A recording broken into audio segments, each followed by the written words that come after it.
Good evening, all. This is Byomkes Meher. I welcome all of you in this Unacademy Studio Rise. आप सब लोगों को मेरी तरफ से प्यार भरे स्वागत. And today I am going to discuss about a topic that is Indian National Army. Azad Hind Fauj, Indian National Army. That was initially created by Captain Mohan Singh. बाद में this was continued by Subhash Chandra Bose. तो आज बताइए, before starting the topic, Subhash Chandra Bose gave three famous slogan given by the Subhash Chandra Bose. आप लोग मुझे message में पहले बताइए कौन कौन सा स्लोगान सुभाष चंद्र बोस ने दिए थे. 3 famous slogan given by Subhash Chandra Bose. और एक क्वेश्चन पुट अप कर रहा हूं. Subhash Chandra Bose created 4 fighting brigades. 4 लड़ाकू दल उन्होंने बनाया था. 4 फाइटिंग ब्रिगेड्स. किन के नाम पे वो 4 फाइटिंग ब्रिगेड्स था? The fighting brigades were named after whom? Who were the 4 person जिनके नाम पे 4 फाइटिंग ब्रिगेड्स बनाए थे? बताइए. ठीक है, तब तक मैं शुरुआत करता हूं. Indian national army, it's a very beautiful topic. आप सब लोग आ गए हो? Okay, so let's begin with the topic. And ये मेरा एक मान सकते हो फेवरेट टॉपिक भी है. और सुभाष चंद्र बोस के बारे में आप सब लोग जानते ही हैं, है ना? तो he is considered to be the one of the greatest leader और फ्रीडम फाइटर ऑफ इंडिया. और ही वाज अपने टाइम पे सुभाष चंद्र बोस जो है सिविल सर्वेंट भी थे. सच बताऊं, उनके बारे में थोड़ा सा मैं बता देता हूं, then I will come to the topic. कि Subhash Chandra Bose in the year 1938 में he become the president of INC, Indian national Congress का अध्यक्ष बने थे. एंड उनका काम, उनका परफॉर्मेंस जो है बहुत ज़बरदस्त हो रहा था. लोगों में बहुत पॉपुलैरिटी मिल रही थी उनको, सुभाष चंद्र बोस को. दोबारा से लोगों ने डिमांड किया कि इन द ईयर 1939 में ही reelected as the president of INC, Indian national Congress. तो उनका पॉपुलैरिटी इस मुकाम पे था कि सब लोगों ने उनको सपोर्ट किया और कहने लगे कि दोबारा उनको 1939 में प्रेसिडेंट बनाया जाए. उस टाइम पे महात्मा गांधी जी ने स्ट्रांगली अपोज किए थे सुभाष चंद्र बोस को, और उन्होंने उनके खिलाफ रख दिया था डॉक्टर राजेंद्र प्रसाद को. तो after strong opposition by Mahatma Gandhi, Subhash Chandra Bose gave resignation from the post of the presidency from INC and he created a separate party. उस पार्टी का नाम था फॉरवर्ड ब्लॉक. बाद में फॉरवर्ड ब्लॉक जाके शामिल हो गया था इंडियन नेशनल आर्मी में, इंडियन INA में, इंडियन नेशनल आर्मी में. ठीक है. तो उससे पहले जो शुरुआत हुई थी, देखो, उससे पहले 1942 में क्रिप्स मिशन आया था, क्रिप्स प्रस्ताव आया था, proposal of the Cripps missions. Cripps प्रस्ताव में क्या था? Sir Stephen Cripps wanted the support of India against the Japan. But यहां पर जिस प्रस्ताव को कहा जाता है क्रिप्स प्रस्ताव, तो उसको इंडियन नेशनल कांग्रेस ने सपोर्ट नहीं किए थे because of 2 main reason. First of all Indian support नहीं करने का मकसद ये था क्रिप्स मिशन को कि पहला चीज तो ये है कि India doesn't want to be the enemy country of Japan. Japan का शत्रु देश नहीं होना चाहते थे. सेकेंड चीज है, India doesn't have trust in Britisher, Britisher के प्रति भरोसा ही नहीं था. That was the reason that Cripps mission was ended in failure. Even Mahatma Gandhi Cripps mission को बताए थे as a post dated cheque, ऐसा चेक जो केवल सपना दिखा रहा है, हकीकत होगा या नहीं होगा किसी को भरोसा नहीं है. तो anyway, so these are the top educator, those who are in Unacademy. Roman Saini sir हैं, सुदर्शन गुज्जर सर हैं, मृणाल पटेल सर हैं, जो आप लोगों को हिस्ट्री, पॉलिटी, ज्योग्राफी, इकोनॉमिक्स हर एक सब्जेक्ट में पढ़ाएंगे. एंड ये है सब्सक्रिप्शन चार्जेस जो 8,000 पर महीना, बट 1 साल का करोगे तो आपको केवल 40,000, that to be BM live आप कर देते हैं, BM लाइव, तो आपको 36,000 में मिल जाएगा. और those who are the beginner, 2 साल का सब्सक्रिप्शन करते हो तो बेटा आपको मिल जाएंगे 64,000 में. ठीक है. और जिसमें 30 आवर के लाइव क्लासेस होंगे, more than 77 educator are there, और आपको एवरी मंथ हर एक नया कोर्स का पब्लिश होगा. और आज का डेट तो बेटा ज़माना तो है ऑनलाइन का है. ऑफलाइन में वो इतना बेस्ट फैकल्टी नहीं मिलेंगे जितना बेस्ट फैकल्टी सारे जो है ऑनलाइन में ज्वाइन कर चुके हैं, और ऑनलाइन में ही आपको सारा चीज़ मिलेगा. और सबसे बढ़िया चीज़ है, पैसा कम है और घर बैठे बैठे लाइब्रेरी में बैठे बैठे आप पढ़ सकते हो कभी भी कहीं भी. That is the plus point. तो आप समझदार हो, आपको बोलने की ज़रूरत नहीं है, आपको जो अच्छा लगता है वो करोगे डेफिनेटली. अब आता हूँ टॉपिक पे. तो ये है मोबाइल पे इस तरह BM लाइव कर दोगे तो 40,000 का आपको 36,000 में मिल जाएगा. 10% डिस्काउंट मिल जाएंगे मेरे नाम पे BM लाइव पे. ठीक है. तो अब देखो क्रिप्स मिशन क्या हुआ था उसके बारे में थोड़ा सा मैं बता रहा हूँ, then I come to the INC. ठीक है बेटा. देखो Cripps mission sir Stafford Cripps लाए थे 1942 में. जब सेकेंड वर्ल्ड वॉर हो रहा था, Japan almost capture southern and eastern neighbouring country. To stop the Japan, Cripps sir Stafford Cripps एक प्रस्ताव लेके भारत आए थे कि they want the support of India against the Japan. But this proposal was not accepted by Indians because we doesn't want to be the enemy country of Japan. And also उस time पे मतलब यहाँ पर conditions भी रखा था कि second World war के बाद हम लोग आप लोगों को आज़ादी देने का प्रोबेबिलिटीज़ है. नॉट आज़ादी एक्चुअली, वो लोग देने की बारे में सोच रहे थे डोमिनियन स्टेटस.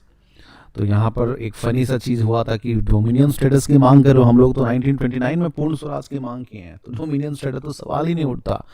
तो the Cripps proposal was not accepted by the Indians, which resulted the failure of the Cripps proposal. And the main proposal that Cripps mission has given, ये main proposal था कि आज़ादी के बाद जो है डोमिनियन स्टेटस दिया जाएंगे, कंस्टिट्यूएंट असेंबली का फॉर्म्ड होगा, ब्रिटिशर उनमें सपोर्ट करेंगे, और डिफेंस में धीरे धीरे जो है सारा जो है इंडियंस को दे दिया जाएगा. ये सब जो चीज़ें था क्रिप्स प्रपोजल में, बट क्रिप्स प्रपोजल को इंडियंस ने एक्सेप्ट नहीं किया था, क्योंकि ये फिर से जो है हिंदू मुस्लिम को डिवाइड करने की बात कर रहा था, डोमिनियन स्टेटस देने की मांग कर रहा था, पूर्ण स्वराज की मांग नहीं कर रहा था. ये सब रीज़न की वजह से क्रिप्स मिशन जो है फेल हुआ. मैंने पूरा डिटेल में क्रिप्स मिशन के बारे में वीडियोस बना चुका हूँ, अपलोड कर चुका हूँ, आप डिटेल में उसको देख सकते हो. ठीक है. तो इसलिए मैं क्रिप्स मिशन को अभी ब्रीफली मैंने बता दिया था. ठीक है. ऑलरेडी आई हैव मतलब upload videos about the Cripps mission. तो हाँ, जो बचा हुआ था इंडियन नेशनल आर्मी, आज़ाद हिंद फौज जिसको कहा जाता है. ठीक है.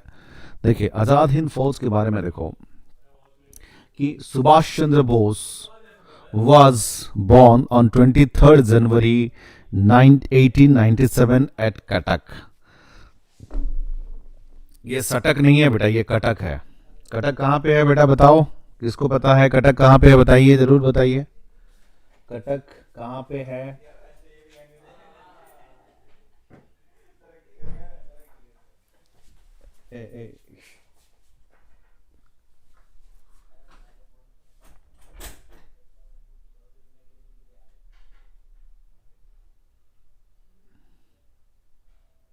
I am waiting for your answer. Cuttack है क्लास. देखो कटक है उड़ीसा में, previous capital of Orissa. Cuttack जो है उड़ीसा का राजधानी था, प्रीवियस कैपिटल था. एंड अभी भुवनेश्वर है. तो दिस इज नॉट सटक, सटक नहीं है. इट स्पेलिंग लाइक सटक, CUTTSK, but it's pronounce like Cuttack के. ठीक है. Cuttack that is the previous capital of Orissa, Orissa में है. तो he was born in Cuttack. But West Bengal वाले हमेशा डिमांड करते हैं कि सुभाष चंद्र बोस जो है वेस्ट बंगाल में है. एक्चुअली जन्म हुए थे कटक में, बट मतलब जो सब कुछ जो परवरिश हुई थी वो West Bengal, sorry that is West Bengal में, हाँ वेस्ट बंगाल में। तो सुभाष चंद्र बोस का जो 23 जनवरी है वो उड़ीसा का भी हॉलीडे होता है और वेस्ट बंगाल का भी हॉलीडे होता है। कोई अच्छा इंसान कहीं से भी रिलेशन होता है ना, सब लोग अपना ही मानते हैं, लेकिन उस केस में कोई बुरा इंसान होता है तो सब लोग बोलते हैं कि ये अपना स्टेट का नहीं है। अगर ये टेररिस्ट होते तो उड़ीसा भी मना करते और वेस्ट बंगाल वाले भी मना करते, but as he was the great personality of India, तो कटक भी और मतलब उड़ीसा भी और वेस्ट बंगाल दोनों ही उनका 23 जनवरी को छुट्टी मनाते हैं, अपना मानते हैं। तो anyway he is born in Cuttack but brought up in West Bengal. ठीक है, alright. He passes the Indian civil servant examination in 1920, but in 1921 left it on the Gandhiji call of non-cooperation movement. ध्यान रखिए, ये important चीज है।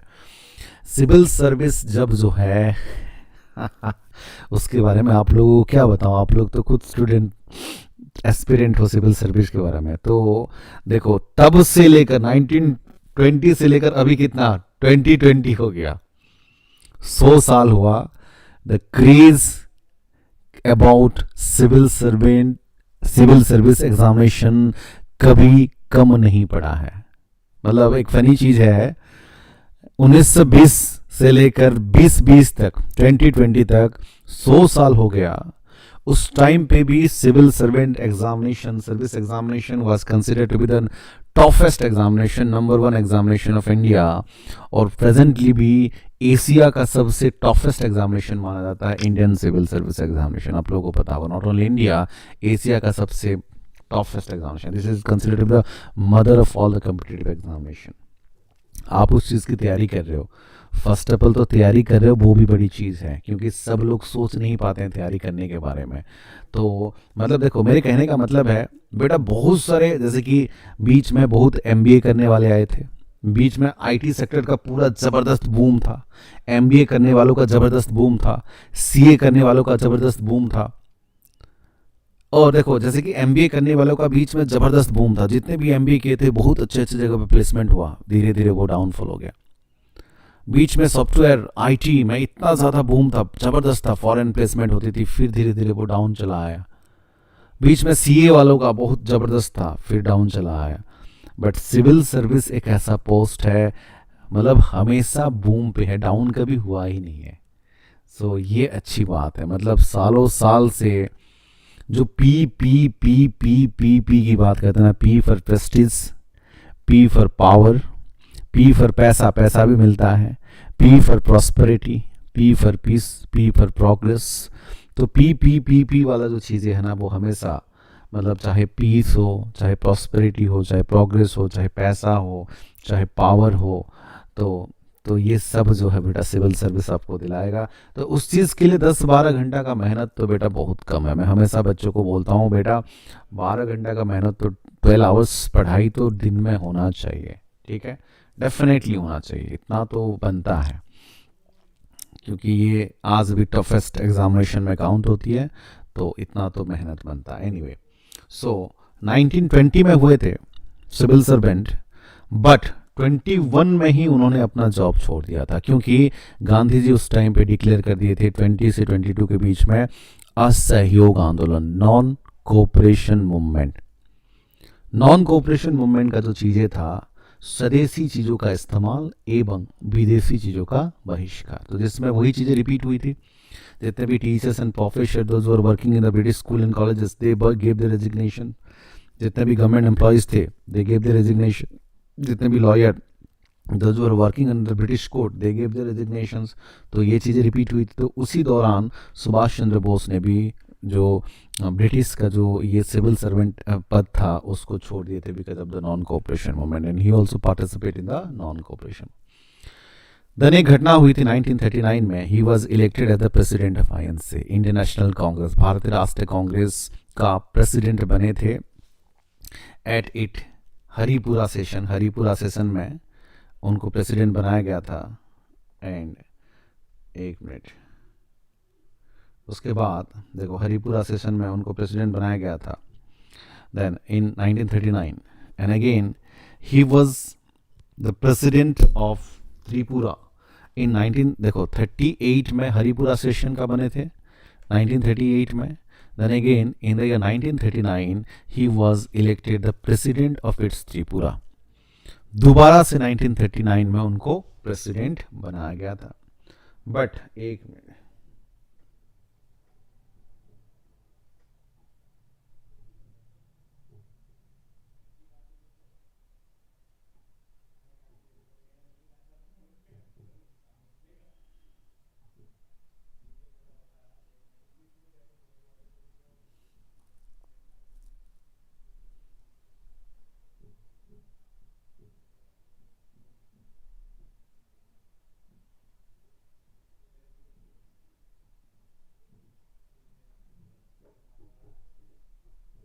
Okay देखिए, तो 1938 में क्या था, हरिपुरा सेशन में 1939 में दोबारा उनको प्रेसिडेंट बनाया गया.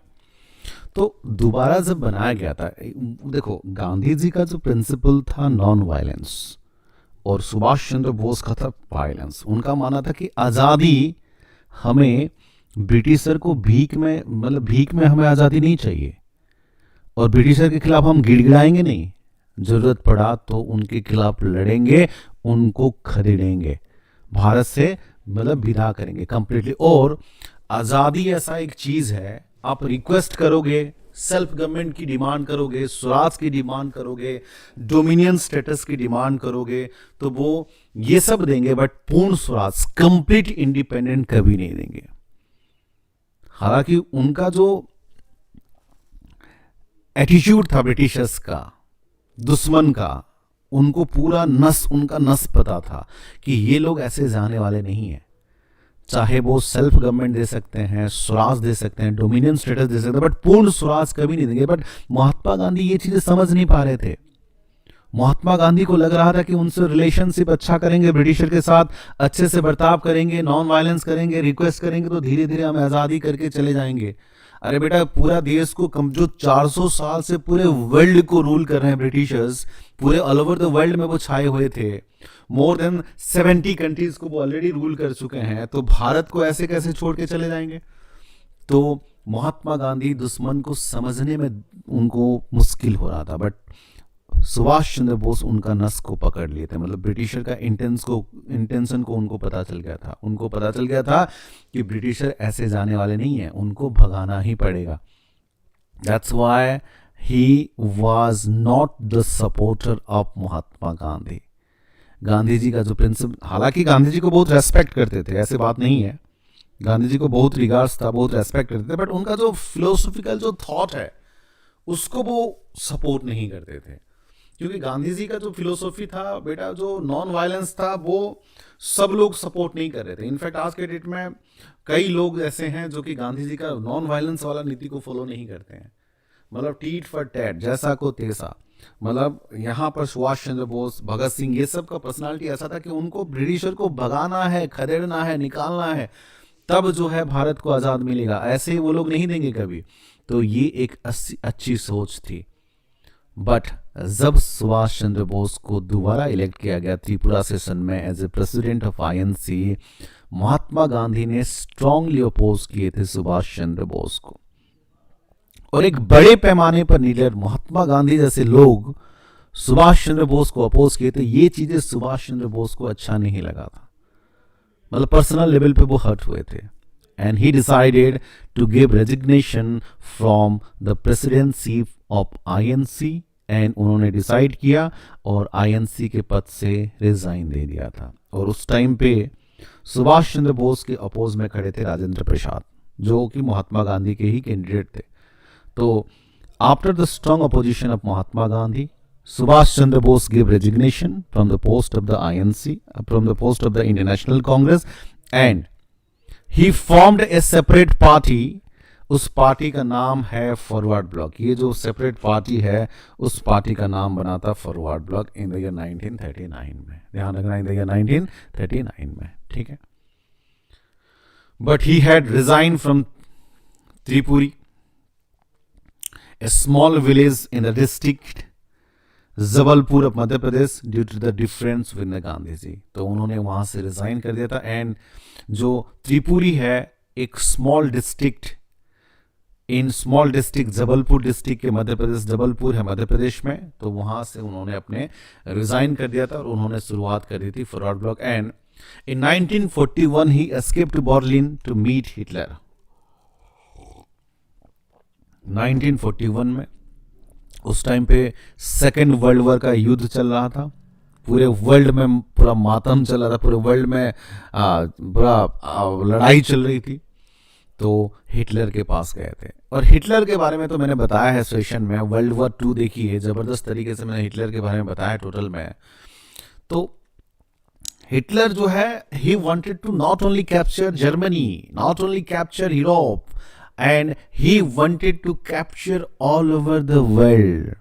उसको पूरा यूएसए पे कैप्चर करना था, रशिया पे कैप्चर करना था, उसको मतलब अपने इंग्लैंड पे कैप्चर करना था, फ्रांस पे कैप्चर करना था, बुल्गारिया, तो ये पोलैंड, ये सारे एरिया पे उसको कैप्चर करना था, एंटायर वर्ल्ड पे कैप्चर करना था उसको। ही वांटेड मतलब वो अपना नस को पूरे वर्ल्ड में फैलाना चाहता था, पूरा अपना धुन में था हिटलर। हालांकि हिटलर के साथ गए थे, वार्तालाप किए थे सुभाष चंद्र बोस, बट हिटलर पूरी तरह से अपने धुन में था, जिनमें कुछ ज्यादा कुछ बात नहीं बन पाई थी। केवल जर्मन हिटलर इतना कहा कि मैं सपोर्ट करूंगा आप लोगों को।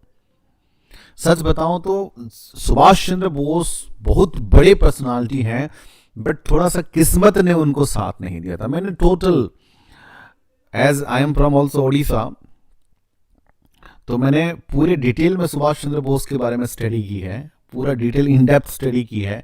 As he is also one of my favourite character, favourite freedom fighter, you can say freedom leader और फेवरेट फ्रीडम फाइटर।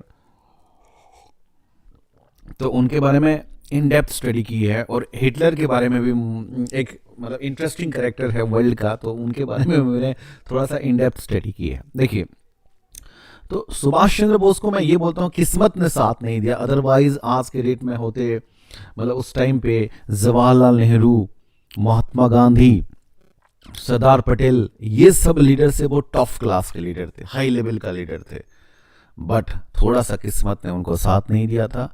और उस टाइम पे लोगों का टेम्परामेंट को वो जज नहीं कर पाए थे, तो इसलिए थोड़ा सा कम हो गए, बट अदरवाइज वो भारत के नंबर 1 लीडर में से काउंट होते। देखिए जो चीजें क्या उसके साथ किस्मत ने कैसे साथ नहीं दिया था। देखिए यहां पर इस तरह का जब से ऐसे कि उनका पॉपुलैरिटी धीरे धीरे बढ़ते जा रहा था, तो महात्मा गांधी ने पूरी तरह से अपोज की, जिसकी वजह से आईएनसी को छोड़ना पड़ा था। वो सिविल सर्वेंट बने थे 1920 में। महात्मा गांधी ने 20 से 22 को अपना नॉन कोऑपरेशन आंदोलन स्टार्ट कर दिया, उनको रिजाइन 1 साल के अंदर जॉब रेजिग्नेशन देनी पड़ी थी। देन यहां पर वो गए थे 1941 में बर्लिन, जर्मनी, हिटलर को मिले भी थे पर्सनली, हिटलर जानते थे, हिटलर को भी जानते थे और हिटलर भी उसको जानते थे। और हिटलर ने यहां तक की माफी भी मांगी थी सुभाष चंद्र बोस के सामने, क्योंकि इंडिया के बारे में खराब शब्द कहे थे उन्होंने, तो माफी भी मांगी थी। एंड बट जैसे ही हिटलर के पास गए तो हिटलर तो अपने धुन पे था, पूरा वर्ल्ड को कैप्चर करना था। और उन्होंने सोचा कि जर्मन अगर सपोर्ट नहीं भी कर पाता है तो मैं जाता हूं रशिया के पास। रशिया के साथ भी उनका बहुत अच्छा संपर्क था।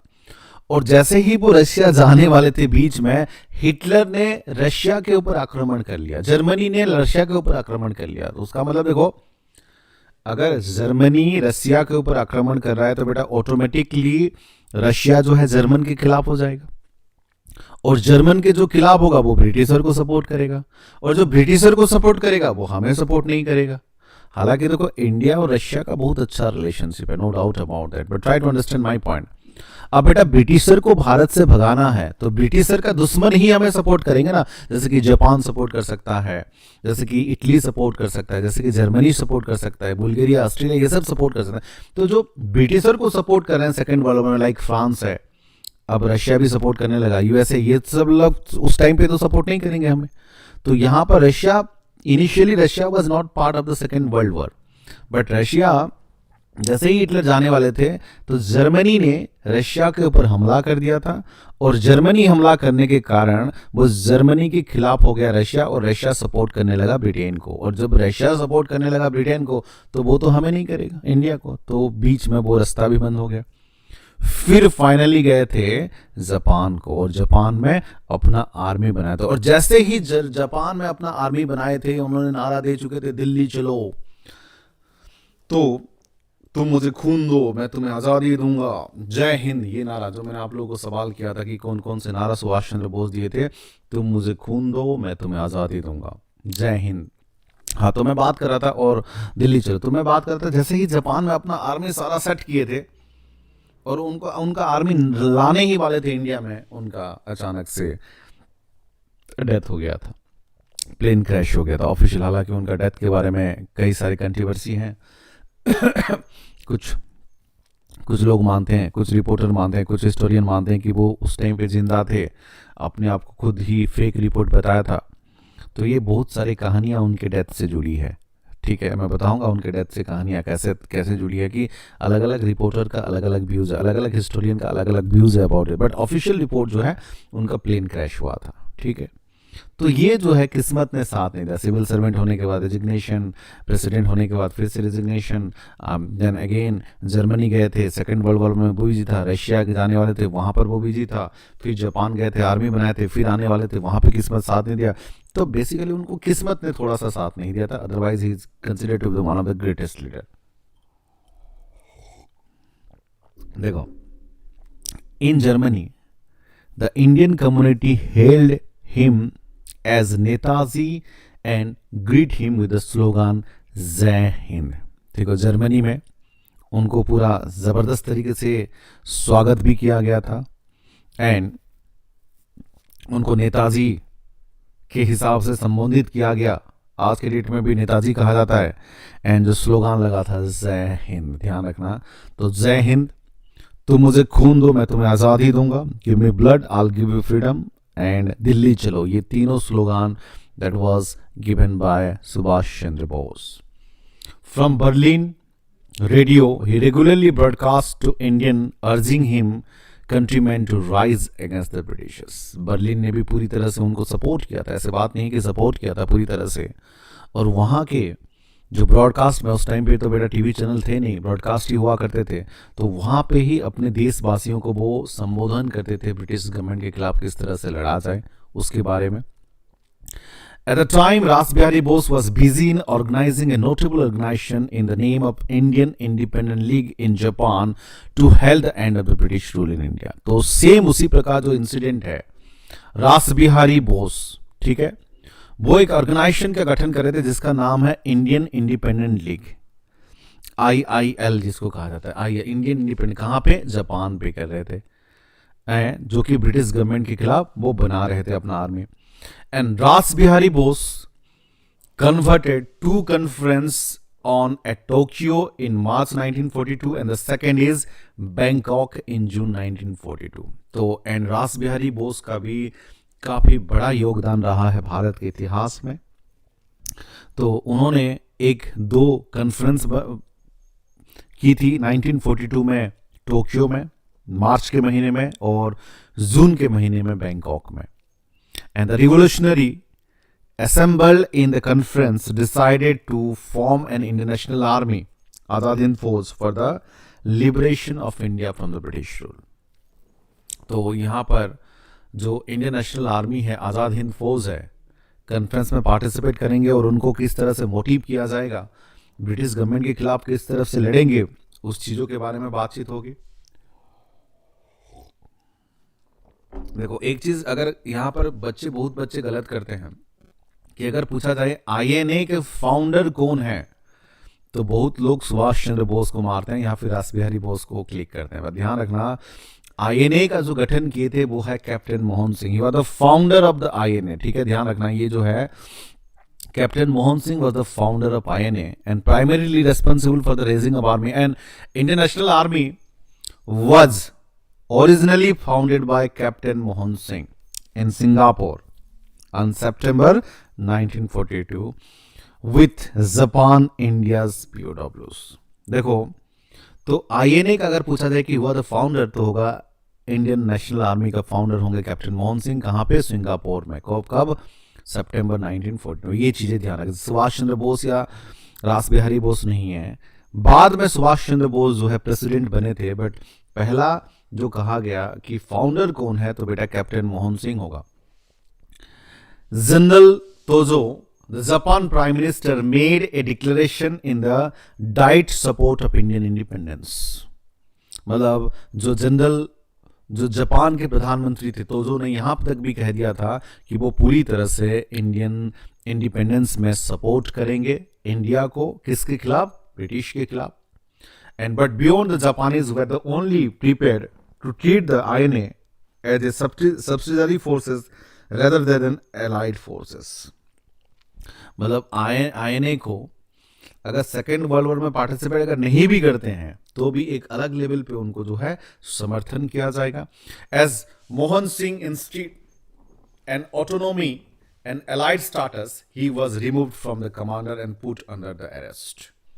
Mohan Singh insisted an autonomy and allied status, उनको अलग से स्टाटस चाहिए था, इसलिए उनको he was removed from the commander under and arrest कर दिया गया। Ras Bihari Bose tries to hold the banner for some time, but he was then too aged for the task।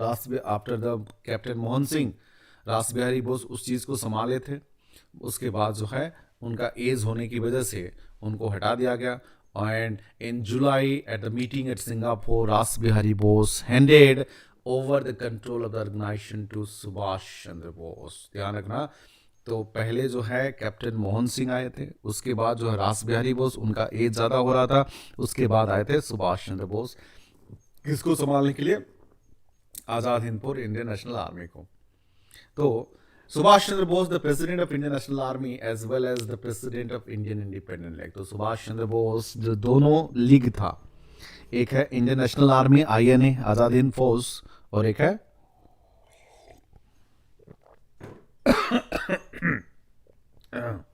India's independent league. दोनों का प्रेसिडेंट का पद में सुभाष चंद्र बोस रहने लगे। And addressing a huge meeting in the Singapore on 4 जुलाई 1943, रास Bihari Bose said, in your presence today I resign my office and appoint Das Sevak Subhash Chandra Bose as the president of Indian Independent League। तो यहाँ पर 4 जुलाई 1943 में सुभाष चंद्र बोस को Indian Independent league का president choose किया गया।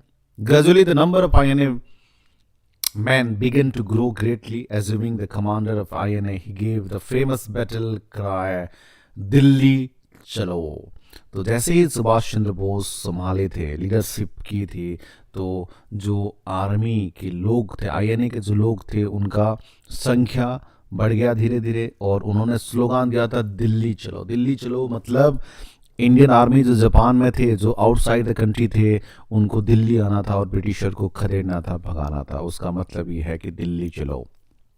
देखो, Bose was able to recognize the fledgling army and organize the massive support among the expertise Indian population in South East Asia। South East Asia में भी उनको पूरी तरह से समर्थन मिला था, साउथ ईस्ट एशिया, जापान की तरफ। And who learned their support by both the enlisting in the international army as well as financially in response Bose call for the sacrifice of the national cause। मतलब यहाँ पर उन्होंने पूरी तरह से सबको एक तरफ से डिक्लेयर किया था कि तुम मुझे खून दो, मैं तुम्हें आजाद दूंगा। Give me blood, I'll give you freedom। ये कब? बर्मा, इन जुलाई 4, 1944 में ये स्लोगान दिया गया था। बर्मा में साउथ ईस्ट एशिया ने भी पूरी तरह से सपोर्ट किया था, बर्मा वगैरह ये जो कंट्री थे पूरी तरह से सपोर्ट किया था। वहां पर डिक्लेरेशन थे।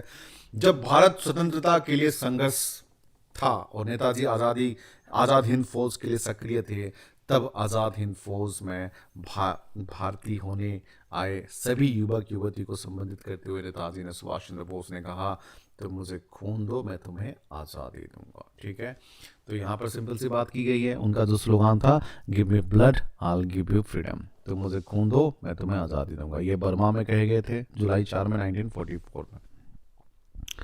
और he setup 2 INA headquarter, Indian national Army का 2 हेडक्वार्टर उन्होंने सेटअप किया था, एक in Rangoon and one is in Singapore, एक रंगून में और एक है सिंगापुर में.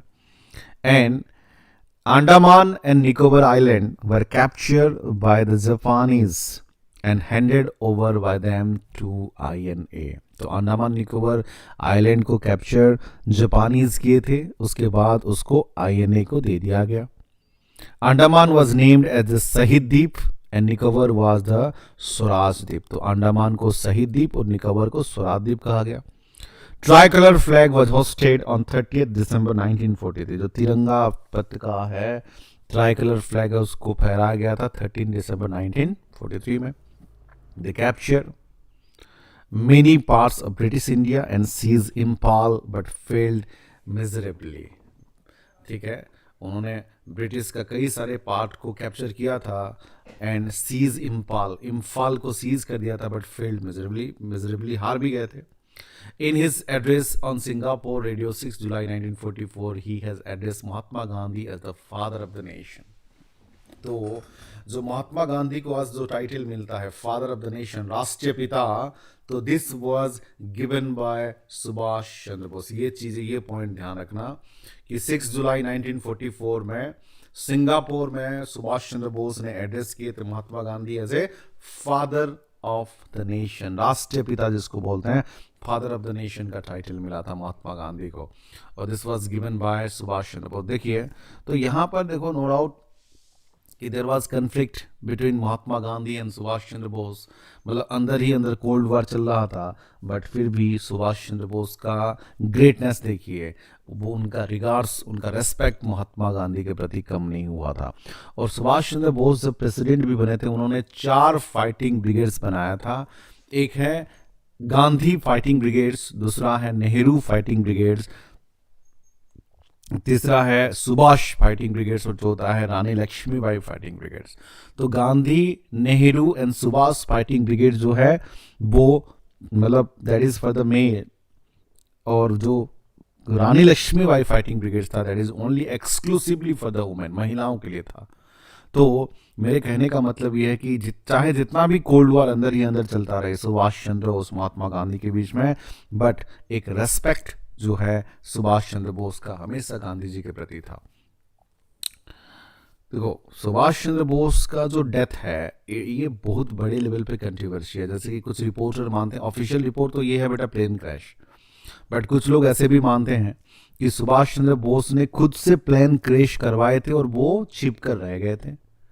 दूसरा प्रिडिक्शन ये है कि वो तिब्बत एरिया में जिंदा थे और गुमनामी बाबा के हिसाब से रहते थे, क्योंकि उनका जो आंखें और उनका जो हैंडराइटिंग, जो गुमनामी बाबा थे उनका जो आंखें और हैंडराइटिंग जो है कंप्लीटली सुभाष चंद्र बोस से मैच करता था. और कुछ लोग तो ये तक भी कहते हैं जर्मनी जो उनकी वाइफ थी, जर्मनी की लड़की से शादी किए थे, उनकी वाइफ सुभाष चंद्र बोस को मिलने आती थी बीच बीच में, ये भी कुछ लोगों ने कहा है. और सुभाष चंद्र बोस ये माना जाता है कि जो प्लेन क्रैश हुआ था वहां पर 4 लोग थे, तो 3 लोग, बाकी जो 3 दोस्त थे उनको खरोच तक भी नहीं आया था, थोड़ा सा हल्का सा खरोच तक भी नहीं आया था, और सुभाष चंद्र बोस को रिपोर्ट दिया गया कि उनका डेथ हो गया था. तो ये भी कुछ लोगों में एक तरफ से मतलब डाउट करने लगे कि ये कैसे पॉसिबल है कि प्लेन क्रैश हुआ है और सुभाष चंद्र बोस अकेले का डेथ हो जाता है और बाकी सब तीनों दोस्त को खरोच तक भी नहीं आता, तो ये कैसे पॉसिबल है. तो ये भी कुछ लोग डाउट कर रहे थे. तो कुछ लोग ये मानते हैं कि ब्रिटिश गवर्नमेंट इस तरह से उनके पीछे पड़ा हुआ था कि सुभाष चंद्र बोस अपने आप का आइडेंटिफिकेशन को छुपाकर वो रहने लगे थे. बट व्हाटएवर मे बी, जो भी हो, बट ऑफिशियल रिपोर्ट के हिसाब से हम लोग जाएंगे, this are the controversy, official report के हिसाब से जाएंगे कि सुभाष चंद्र बोस का डेथ हुआ था, प्लेन क्रैश में डेथ हुआ. अभी तो हाल ही में रिपोर्ट आया था हिस्ट्री चैनल के हिसाब से, तो ऐसा कोई प्लेन ही नहीं छोड़ा गया था, ऐसा ही कोई प्लेन ही नहीं छोड़ा गया था जिस प्लेन को क्रैश की बात होती है न्यूज़ में. Anyway whatever may be the reason, but now the official report is plane crash. ठीक है. द रानी, देखो, the Rani of Jhansi regiment, मतलब रानी ऑफ झांसी रेजिमेंट, मतलब जो fighting brigades, Rani Lakshmibai fighting brigades, the Rani of Jhansi regiment were the women regiment of Indian national Army, ये महिलाओं के लिए केवल था, this is exclusively for the women. और मैंने बताया था कि Gandhi fighting brigades, Nehru fighting brigades and Subhash fighting brigade, that is for the male. The unit was named the Rani of Jhansi regiment after the Lakshmibai, Rani Lakshmibai, उनके नाम पे रानी लक्ष्मीबाई सब लोग आप लोग जानते होंगे। ड्यूरिंग द टाइम ऑफ 1857, 1857 की क्रांति, जो रिवोल्ट ऑफ 1857, जिसको फर्स्ट वॉर ऑफ इंडिपेंडेंट भी कहा जाता है, स्वतंत्रता की प्रथम लड़ाई उन्होंने लड़ी थी। खूब लड़ी मर्दानी वाली, वो तो झांसी वाली रानी थी, आपने सुना होगा, जिसमें उस टाइम पे तांत्या टोपे, कुंवर सिंह, सुरेंद्र साय, उज्जवल सिंह, मंगल पांडे, तो ये सब जो है टॉप लेवल के लीडर उस टाइम पे प्रोटेस्ट किए थे। रिवोल्ट ऑफ 1857 में मैंने बनाया है वीडियो, बेहतरीन वीडियो है, आप देख सकते हो, ठीक है। रिवोल्ट ऑफ 1857 में सारा चीज़ मैंने बताया था। एनीवे, द लक्ष्मी सहगल 24 अक्टूबर 1914 से लेकर 23 जुलाई 2012 was a revolutionary of the Indian independent movement, one of the revolutionary of the Indian independent movement and officer of the Indian National Army, और एक ऑफिसर भी रहते, and the minister of the women affairs in the Azad Hind government, तो minister के हिसाब से भी रहते। And Sahgal is commonly refer to in India as the captain Lakshmi, captain Lakshmi के हिसाब से जाने जाते हैं, and reference to her rank when taken prisoner in Burma during the Second World War, ठीक है। Reference to her rank when taken prisoner during Burma, prisoner in Burma during the Second World War में prison किया गया था। तो ये जो मैंने बताया था total summary about the, today I have discussed about कि इंडियन नेशनल आर्मी, ठीक है, इंडियन नेशनल आर्मी के बारे में मैंने टोटल बात की है आज, ठीक है, all about the Subhash Chandra Bose. तो सिंपली याद रखना है कि Subhash Chandra Bose first civil servant है, नॉन कोऑपरेशन मूवमेंट की वजह से 1921 में रेजिग्नेशन दे दिया था, 39 में आईएनसी के प्रेसिडेंट थे, 39 में अगेन री इलेक्टेड हुए थे। तो 38 वाला जो है हरिपुरा और त्रिपुरी जो है मध्य प्रदेश में है, 39 में रेजिग्नेशन दिया था और फॉरवर्ड ब्लॉक का गठन किया था 1939 में। बाद में फॉरवर्ड ब्लॉक जाके आईएनए में शामिल हो गया था और 1941 में उन्होंने हिटलर के साथ मुलाकात की थी, वहाँ पे उनको नेताजी का टाइटल मिला था, जय हिंद भी कहा गया था। देन अगेन उसके बाद जो है रास बिहारी बोस जो है टोक्यो और बैंकॉक में दोनों जगह पे अपना बनाए थे, एंड उसके साथ साथ कैप्टन मोहन सिंह आईएनए का गठन किए थे। उसके बाद जो है आईएनए को संभालने वाले रास बिहारी बोस, देन उसके बाद उसको संभाले थे सुभाष चंद्र बोस ने, उनको संभाले थे आईएनए को। देन अगेन कि रास बिहारी बोस ने भी 4 जुलाई 1943 में सुभाष चंद्र बोस को कम्प्लीटली दे दिया था, और सुभाष चंद्र बोस ने जो नारा दिए थे, दिल्ली चलो का नारा दिए थे, उसके साथ उनका और एक फेमस नारा था, give me blood I will give you freedom, Burma में जुलाई 4 1944 में दिए थे उन्होंने। देन उसके साथ साथ आईएनए का 2 हेडक्वार्टर बनाया था, एक रंगून एक Singapore. Then Andaman Nicobar island were captured by the Japanese and handed over to them to the INA. Andaman का नाम दिया गया था शहीद द्वीप और निकोबार का दिया गया था स्वराज द्वीप।